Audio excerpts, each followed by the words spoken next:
हाँ, hello friends.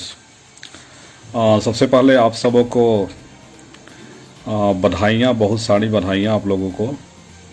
आज जो सिलेबस जो केस था वो आज कोर्ट में वो केस आज खारिज हो गई है, जैसा कि आप लोग को मैंने पोस्ट किया ही था, देखा ही होगा आप लोगों ने।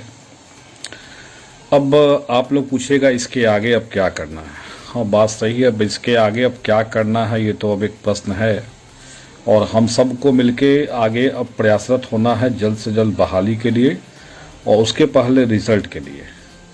जहाँ तक बात रिज़ल्ट का है तो सबसे बड़े रिज़ल्ट में जो बाधा बन रहे थे वो आपका CWJC 85-20 केस था, और ये पूरा सिलेबस का मुद्दा था। और जब ये केस स्टार्ट हुआ था हम लोग को जानकारी थी नहीं। हम लोग तो लास्ट बार जब आनंद सर से मिलने में गया था, आनंद किशोर सर से, और जब मैथ वाला केस चल रहा था उस टाइम की मैं बात बता रहा हूँ। तो फिर आनंद सर से मैंने बोला था रिजल्ट के बारे में कि सर रिजल्ट पब्लिश नहीं हो रहा है। तो उन्होंने कहा था कि मैथ वाले केस की सुनवाई हो रही है, कि एक हियरिंग और हो जाने दीजिए, उसके बाद हम लोग सोचेंगे कि मतलब रिजल्ट दिया जाए। अगर आप चाहते हैं कि रिजल्ट दिया जाए तो मैथ को छोड़ के बाकी विषयों का रिजल्ट जारी किया जा सकता है, इस पर हम लोग विचार करेंगे। क्योंकि मैथ वाला केस उस समय कोर्ट में चल रहा था और उसमें था, तो हम लोगों ने सर से रिक्वेस्ट किया था कि सर मैथ को छोड़ के बाकी विषय का तो रिजल्ट आप दे सकते हैं। और लेकिन जिस दिन मैं आनंद सर से मिल के आया उसी दिन शाम में पता चला क्या कि CWJC 85-20 एक केस है, और जिसमें पूरे रिजल्ट पे ही स्टे लगा दिया गया, और इसमें क्या कि सिलेबस से प्रश्न नहीं पूछे गए थे इस कारण से। तो CWJC 85-20 केस में हम लोग इंटरवेन किए, और बहुत सारे लोगों ने इंटरवेन करने से पहले बहुत सारा कमेंट किया कि ये लोग केस लड़ते हैं, बस केस मतलब वकील हैं तो इनका पेशा है केस लड़ना, इसलिए केस हर केस में इन्वॉल्व होते हैं। जबकि वास्तविकता ये है कि मैं एक शिक्षक हूँ, और आज भी मेरी आजीविका जो चलती है वो मेरे कलम से चलती है, शिक्षण से ही चलती है। ऐसा नहीं कि वकालत के पेशा से मेरा धर्म कर्म चल रहा हो। जो मूलतः जो मेरा कार्य है वो शिक्षण ही है। अब वकालत पढ़ा हूँ तो इन्वॉल्व हूँ एडवोकेट के रूप में, वो दूसरी बात है, और लेकिन मूलतः जो मेरा पेशा है वो शिक्षण ही है, और मैं शिक्षक हूँ, पढ़ाता हूँ। तो फिर बहुत लोग का साथ नहीं मिला इस केस में, लेकिन फिर भी हम लोगों ने डिसाइड किया, जो हमारे स्टेट वर्किंग कमेटी के कुछ मेंबर्स हैं जो जिनका हमेशा मेरे ऊपर फेथ रहता है, मैं उन लोग का बहुत धन्यवाद देना चाहूँगा। जैसे हमारे मित्र हैं सत्येंद्र जी, रईस अहमद जी, और भी बहुत सारे मित्र हैं, मैं किन किन का नाम गिनाऊँ आपको। लेकिन ये लोग ऐसे हैं जो हम पे हमेशा ट्रस्ट करते हैं, चाहे मैं मतलब मेरी जीत हो, मेरी हार हो, कुछ भी हो, इन लोग का ट्रस्ट मेरे ऊपर बहुत ज़्यादा है। तो आदमी को ट्रस्ट रखना चाहिए। कोई भी आदमी को सोचना चाहिए कि हाँ कोई व्यक्ति कार्य कर रहा है तो उसकी मंशा कभी हारने की नहीं होती है। 28 जनवरी वाला भी जो केस था उसमें भी हम लोगों ने पूरे मजबूती के साथ लड़े थे, पूरे मजबूती के साथ हमने अपना पक्ष रखा था। लेकिन जब कोर्ट में ऐसा हुआ, कोर्ट ने मान लिया बोर्ड ने कि हाँ पेपर लीक हुई है, कोर्ट ने कहा कि जब बोर्ड मान रहा है तो हम लोग इसमें इंटरफेयर नहीं करेंगे, और हम लोग का केस खारिज हो गया। उसके बाद तमाम तरह का ब्लेम मेरे ऊपर आया कि आपके कारण हम लोग केस हार गए वगैरह वगैरह। अरे भैया, केस लड़ना हम लोग का काम है, अपना पक्ष मजबूती से रखना काम है। आप 28 जनवरी वाला भी केस हम लोग हारे हुए हैं, जाके उसका ऑर्डर को पढ़िए और उसमें देखिए कि हमारे तरफ से क्या क्या तथ्य दिया गया था। ऑर्डर में तो सब कुछ रहता है ना, कौन वकील क्या बोला नहीं बोला, सारे तथ्य दिए गए हैं। आप उसको पढ़िए और देखिए कि हाँ हमने अपनी तरफ से क्या कमी किया था 28 जनवरी वाले केस में। कोई कमी नहीं था। हम लोगों ने मतलब जितना हर संभव प्रयास हो सकता है वो हमने किया। YV गिरी सर को लड़ाया, पटना के सबसे टॉप लॉयर को। अब क्या कर सकते थे हम लोग, जितना हम लोग को सक्षम थे उतना हम लोगों ने किया। लेकिन अनफॉर्चुनेटली हम लोग केस हार गए, बहुत लोग का ट्रस्ट टूट गया। लेकिन कुछ हमारे मित्र हैं जो हमेशा मेरा साहस बढ़ाते हैं, और वो कहते हैं कि हम आपके साथ हैं और कोई हो ना हो कोई फर्क नहीं पड़ने वाला। तो मेरा भी बस ये सोचना था कि खिलाफ कौन है ये फर्क नहीं पड़ता है, साथ कौन है ये फर्क पड़ता है। तो जो मित्र साथ दिए उन्होंने कहा कि नहीं सर केस में इंटरवेन करना चाहिए आपको, और हमने भी कहा कि नहीं केस में इंटरवेन करना जरूरी है। तो बहुत लोगों ने रिमर उड़ाया कि सरकार केस लड़ ही रही है तो आपको इंटरवेन करने की जरूरत क्या है। तो उनको मैं बताना ये चाहता हूं, अगर सरकार के भरोसे ही हम छोड़ देते केस ना, तो केस की मेंशनिंग या जो भी हम लोगों ने किया अपने स्तर से कि जल्द से जल्द केस को डिस्पोज किया जाए। ये केस आपको देखिए ठीक है, वो तो सुनवाई 4 फरवरी को होने वाली थी, लेकिन आप देखें कि बार-बार हम लोग मेंशनिंग किए, मेंशनिंग एक्सेप्ट हुआ, और उस दिन हो क्या गया कि जज साहब संवैधानिक पीठ में चले गए, सुनवाई हो नहीं पाई। लेकिन आप देखे होंगे उस दिन भी टॉप 1 में लिस्टेड था केस, और आज भी मैंने आपको लास्ट डे बताया था कि हम लोग टॉप 3 में रहेंगे। और देखिए टॉप 3 कौन कहे, पहला ही केस हम लोग का था। तो अपने असर से हमने प्रयास जितना हो सका है रिजल्ट बचाने के लिए हमने किया है, और ऐसा कोई गारंटी भी नहीं कि मेरा रिजल्ट एकदम आ ही रहा है। लेकिन मैं आज लाइव वीडियो ऑन रिकॉर्ड ये बात बोल रहा हूँ, मेरा रिजल्ट आए चाहे मेरा रिजल्ट ना आए, अभी जिस शिद्दत से लड़ रहा हूँ आगे भी लड़ूंगा आपके लिए, क्योंकि मैं चाहता हूँ अब ये अगर आप सोच लो कि मेरा जॉब हो तभी फायदा है, बाकी लोग का हो ना हो उससे कोई मतलब नहीं है, तो हम लोग का ये विचार कभी से भी नहीं रहा है। और आप सभी जानते हैं कि मैं बिहार टेट सी टेट उद्यम शिक्षक बाहरी मोर्चा का सदस्य हूँ, और सब लोगों की एक उम्मीद रहती है कि हाँ सब लोग हैं पटना में, तो केस के बारे में हो या कोई और भी विषय पे हो आगे रहेंगे, उसको देखेंगे। और हम लोग आगे लड़ते भी हैं, हर जगह रहे हैं।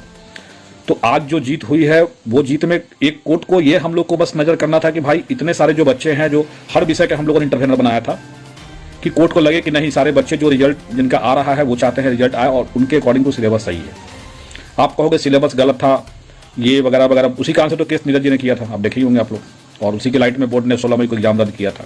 तो अब तो कोर्ट में ये जस्टिफाई हो गया ना कि कोर्ट जो बिहार बोर्ड का जो विज्ञापन था वो सही था और जो रिजल्ट आया वो भी सही होगा। अब जिसका रिजल्ट आए उनको मेरी तरफ से शुभकामनाएं हैं अग्रिम, और मेरा नहीं भी आएगा तो परेशान होने की जरूरत नहीं है, 1 से 5 और 6 to 8 में है, कहीं ना कहीं हो जाएंगे। और मेरा ये था कि अगर इधर स्टेट में रिजल्ट जल्दी आ जाता है ना तो इसका स्पीड में वर्क होगा। एक चीज़ आप जान लीजिए, क्योंकि गवर्नमेंट को ना हाई स्कूल के टीचर की बहुत जरूरत है, अर्जेंट एकदम इसको रिक्वायर्ड है। क्योंकि आपने देखा है कि हर पंचायत में स्कूल वगैरह खोला गया है नया, और पहले से ही हाई स्कूल की सीटें कितनी खाली है। आपने देखा होगा, मैंने एक RTI लेकर डाला भी था कि देखिए कितना सीट खाली है। तो गवर्नमेंट की रिक्वायरमेंट बहुत ज़्यादा है हाई स्कूल में। शिक्षा मंत्री का भी बयान है कि तुरंत हम लोग हाई स्कूल की बहाली करेंगे, और बहाली में सबसे बड़ा जो बाधा था वो ये केस था। अब ये केस तो खारिज हो गया, चलिए अब केस का ऑर्डर लोड होने दीजिए। ऑर्डर लोड होने के बाद ही आगे बिहार बोर्ड कोई एक्शन लेगी और रिजल्ट देने के संदर्भ में। तो पहले ऑर्डर लोड हो जाने दीजिए। और कल एक और जो 2-3 दिन पहले जो केस था निधि राज वाला केस, निधि राज वाले केस में भी जो 106 स्टूडेंट का था परीक्षा लेने का जो निर्देश हुआ है, तो वो दोनों ऑर्डर के कॉपी के अवलोकन करने के बाद ही बिहार बोर्ड रिजल्ट के संदर्भ में अपना कदम बढ़ाएगा। तो रिजल्ट तो आएगा जरूर। अब एक चीज़ था कि जो सिलेबस का जो मुद्दा बार बार जो हवा बना हुआ था ना, वो हवा दूर हो गया। और वैसे जो भर्ती फंसाऊ गैंग है और भर्ती फंसाऊ गैंग के सरगना के मुंह पे जोरदार तमाचा लगा है, उसको भी लग जाए कि जो आप कर रहे थे वो सही नहीं कर रहे थे। ईश्वर दिखता है, सत्य परेशान हो सकता है, पराजित नहीं। बहुत हम लोग परेशान हुए 16 मई के बाद से। तो आप लोग तो बस समझिए कि 16 मई के बाद जो केस लड़ा गया, आप लोग सब लोग समझिए कि 1000 रुपया 500 रुपया हम दे दिए, बैठे हुए हैं घर से।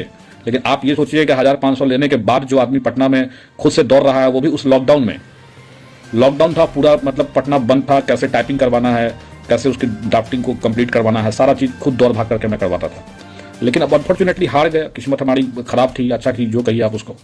अब एग्जाम दोबारा हुआ है, अब देखिए अब इसका रिजल्ट बहुत जल्द आने की उम्मीद है। और मैं उम्मीद करता हूं कि दोनों केस के ऑर्डर को अपलोड होने के अवलोकन के बाद ही रिजल्ट आएगा, क्योंकि 106 जो विद्यार्थियों वाला केस है, उस केस में क्या हुआ है ये देखने वाली बात होगी। अब यहाँ 2 बातें हैं। अगर उस केस में सिर्फ ये होगा कि 3 महीना में इन लोग का एग्जाम ले लीजिए 106 विद्यार्थियों का, तब तो बोर्ड अपना रिजल्ट दे सकता है 106 लोगों के लिए। उसके पास रास्ता है कि 106 लोगों के लिए सीट उतना रिजर्व करके बाकी रिजल्ट जारी कर दे। या अगर उस केस में ये ऑर्डर होगा कि नहीं 106 का एग्जाम लेने के बाद ही आपको रिजल्ट देना है, तो हो सकता है कि बोर्ड जल्द से जल्द एग्जाम आयोजित करे और जल्द से जल्द रिजल्ट दे। लेकिन जहां तक मेरी जानकारी है, 106 विद्यार्थियों वाले केस में सिर्फ ऑर्डर ये हुआ है कि 3 महीने में एग्जाम कंडक्ट कराना है। रिजल्ट पे रोक उस केस में नहीं है, इसलिए हमें उम्मीद है कि जब रिजल्ट पे रोक नहीं है तो जल्द से जल्द रिजल्ट आएगा। और केस के ऑर्डर कॉपी लोड होने के बाद, ऐसा हम उम्मीद करते हैं। तो वेट करिए आप लोग कि केस की ऑर्डर कॉपी जल्द से जल्द अपलोड हो।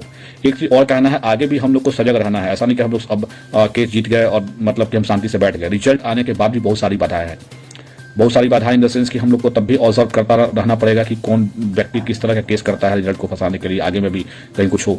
तो वो सब के लिए हम लोग को तत्पर रहना है। ऐसे कैविएट फाइल करने के लिए भी बहुत सारे दोस्त लोग बोल रहे थे कि ग्रुप में कि कैविएट फाइल कर दीजिए कि आगे जो भी कोई स्टेट पे केस होगा तो वो हम लोग की बातों को सुनने के बाद ही डिस्पोज किया जाएगा उस केस को। तो ये भी बातें चल रही हैं ग्रुप में। अब देखते हैं आगे में जो निर्णय होगा वो स्टेट वर्किंग कमेटी के सारे लोग अपना डिसाइड करेंगे। और एक बात मैं ऑनेस्टली बोलना चाहता हूं कि स्टेट वर्किंग कमेटी सारे वैसे लोगों का संगठन है जो रिजल्ट चाहते हैं। जो लोग भी रिजल्ट के खिलाफ हैं, अगर वो ग्रुप में जुड़े हुए हैं तो ग्रुप छोड़ के निकल जाए। अब मैं स्पष्ट, पहले तो मैं नहीं कुछ बोलता था, लेकिन अब मैं स्पष्ट बोल रहा हूं, ये ग्रुप बना हुआ है इसलिए स्टेट वर्किंग कमेटी की रिजल्ट आए। हम ये सोच के नहीं कर रहे कि मेरा रिजल्ट आएगा। हम आज भी कर रहे हैं ऑन रिकॉर्ड, मेरा रिजल्ट नहीं भी आएगा तब भी आप लोग के लिए उतना ही लड़ूंगा। ये आप ऑन रिकॉर्ड रख लीजिए, क्योंकि अगर रिजल्ट नहीं आएगा तो प्राइमरी में जाएंगे, प्राइमरी में सीटें हैं उधर होगा, उधर भी नहीं होगा तो ऐसा थोड़ी है कि आदमी के अभी भी तो कमा ही रहे हैं। ऐसा तो नहीं प्राइवेट सेक्टर में काम नहीं कर रहा, आदमी काम कर ही रहा है। सब कुछ चाहता है गवर्नमेंट सेक्टर में जाने की, गवर्नमेंट सेक्टर में हो जाए थोड़ा रिलैक्सेशन रहेगा। काम तो आदमी प्राइवेट ही भी कर रहा है, ऐसा तो नहीं कि बैठा हुआ आदमी, ऐसा कुछ नहीं है। तो इसलिए आप लोग एकदम निश्चिंत रहिए। अब थोड़ा सा हम लोग को रिलैक्स होना है और एक चीज फोकस रखिए कि वो ऑर्डर सीट जैसे लोड होता है वेबसाइट पर बताइए हम लोगों को। उसके बाद फिर आगे की बात होगी, रिजल्ट जैसे पब्लिश होगा फिर हम लोग विभाग में दबाव बनाएंगे कि भाई रिजल्ट पब्लिश हो गया तो जल्द से जल्द और जो मतलब आवेदन लेना हो वो जल्द से जल्द लेके हाई स्कूल में आवेदन लेके कराया जाए, क्योंकि इनको भी हाई स्कूल के टीचरों की नीड बहुत ज़्यादा है। तो उम्मीद है कि आवेदन भी जल्द से जल्द लिया जाएगा। और रिजल्ट आने के बाद हम लोग एक प्रयास करेंगे कि सरकार से कि जो भी प्रक्रिया हो आगे का वो सारा ऑनलाइन हो, क्योंकि आप एग्जाम ऑनलाइन जब ले रहे हो तो आगे की भी जो प्रक्रिया हो ऑनलाइन करो, ऑनलाइन से जल्दी भी हो जाएगा, आप सारा रिजल्ट आप ही के पास रहेगा, वेरीफाई भी आप जल्द से जल्द कर लीजिएगा।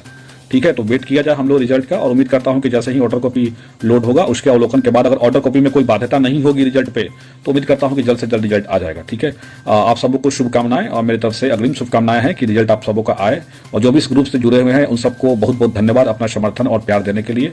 आपका भाई आलोक श्रीवास्तव हमेशा आप लोग के लिए खड़ा था, पहले भी खड़ा था, भले ही मैं केस हार गया था, लोगों ने बहुत सारे ब्लेम भी लगाए थे मेरे ऊपर, लेकिन मैं उन चीज़ों का परवाह नहीं करता। जब भी आप कोई काम करने चाहते हैं तो ऑब्वियस है कि कुछ लोग का काम ही है आपकी आलोचना करना, तो मैं चाहता हूं ऐसे आलोचक भी रहें, क्योंकि वो आलोचना करेंगे तब तो आदमी अच्छा काम करेगा।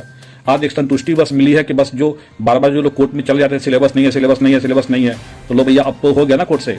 और एक बार जान लीजिएगा इस कोर्ट में जो सिलेबस का ऑर्डर आ जाएगा अच्छी तरीके से, अब जब इस कोर्ट ने इंटरवेन नहीं किया तो अब आगे हमें लगता है कोई कोर्ट करेगा इंटरवेन, लेकिन फिर भी अपने से सजग रहना है, सचेत रहना है। धन्यवाद सब।